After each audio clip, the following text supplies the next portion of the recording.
ते बेहोशीमध्ये बोलत नसतील अशी आमची अपेक्षा आहे। 294 जागांवर त्यांनी डिपॉझिट जरी वाचवलं तरी खूप आहे, कारण त्याच्याही पेक्षा जास्त जागांवर त्यांचं डिपॉझिट जाऊ शकतं अशी परिस्थिती आहे।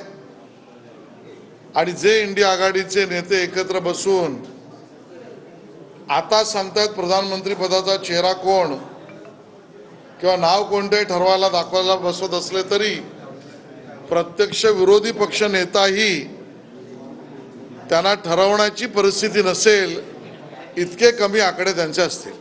सर, आता एक्झिट पोल आहे ना, यामध्ये महायुतीला महाराष्ट्रात 22 ते 26 जागा आणि भवियाला 23 ते 24 जागांचा अंदाज। मी एक्झिट पोलवर भाष्य करत नाही। सर, मुंबईमधील शिक्षक आणि पदवीधरची निवडणूक आता तोंडावर आहे, अर्ज करण्यास सुरुवात होत आहे, वेगवेगळ्या प्रतिनिधींकडून अर्ज घेतला जातोय।